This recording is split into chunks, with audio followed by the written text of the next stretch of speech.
जिला मुरादाबाद के ब्लॉक कुंडरकी की ग्राम पंचायत हिसामपुर निवासी मुजाहिद पुत्र अब्दुल वहीद ने मौजूदा ग्राम प्रधान सालिम पुत्र अनवार को प्रधान पद से हटाने को लेकर दिया शिकायती प्रार्थना पत्र।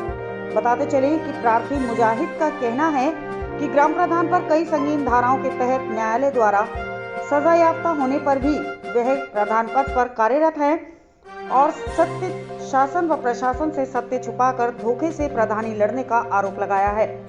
प्रार्थी मुजाहिद व अन्य ग्रामीणों ने मौजूदा ग्राम प्रधान के खिलाफ आक्रोश जताया है।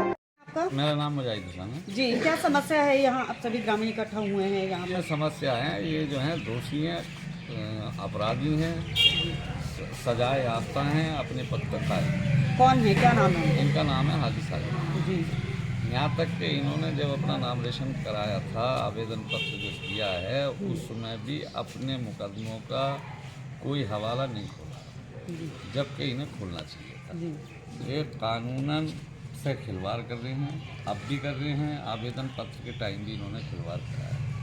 हालांकि उससे पहले मैंने शिकायत भी करी थी, मगर किसी कारणों से दबाव में या उनके डर की वजह से मैं इस मामले को एक दरख्वास्त देकर खामोश हो गया और उठना सका।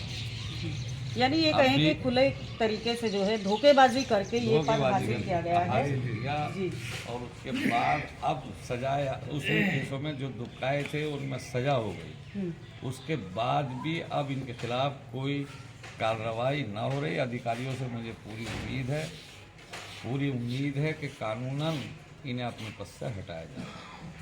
मैं कानून के तरीके से जो भी मेरे बस की बात है, मैं अदालत का दरवाज़ा खटखटाता रहूँगा।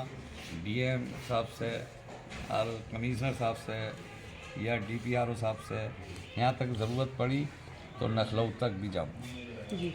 अच्छा, अब तक कार्यवाही ना होने का क्या कारण रहा होगा? क्योंकि इतने समय से, जैसे कि जानकारी मिली है, आपने बताया इतने लंबे समय से मुकदमा चल रहा था। अपने अधिकारियों से मुझे पूरी उम्मीद है, उनकी कोई मुखालफत करना नहीं चाहता।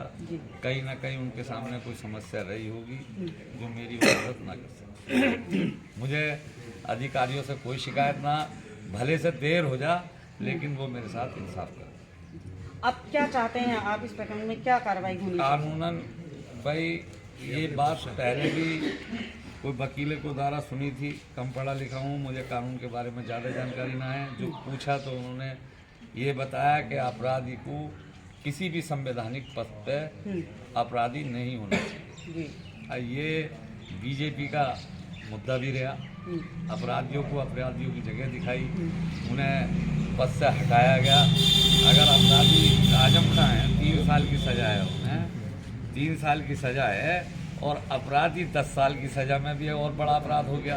उन पर कोई जुर्माना नहीं है, इन पर 13,000 का जुर्माना है। उसके बावजूद भी ये अपने पद से कायम। हो सकता है कि अधिकारियों को गुमराह कर रहे हों, अधिकारियों को पूरी जानकारी इनके बारे में ना हो। मैं अधिकारियों तक इनकी जो ये अपराधी हैं इस बात को अधिकारियों तक पहुँचाऊँ। लगभग 1.5 साल जो है ग्राम पंचायत के चुनाव हुए हो ही चुका है, तो इस बीच के कार्यकाल में क्या देखा, जानकारी यहाँ मिली है कि किस तरह की संगीन धाराओं में जो अपराध हैं वो उन पर लगाए गए हैं, आरोप लगाए गए हैं और उसमें सजा भी हुई। हालांकि जो जनता है उसे सरकार और प्रशासन से पूरी उम्मीद है और सरकार के जो दावे और वादे हैं उन पर पूरा भरोसा और यकीन जमाए हुए हैं कि कहीं ना कहीं इनकी भी सुनवाई जरूर होगी और कार्यवाही जरूर होगी। अब कार्यवाही क्या होगी ये आने वाला वक्त ही बताएगा। मुरादाबाद से मैं नाज़रीन, उत्तर प्रदेश।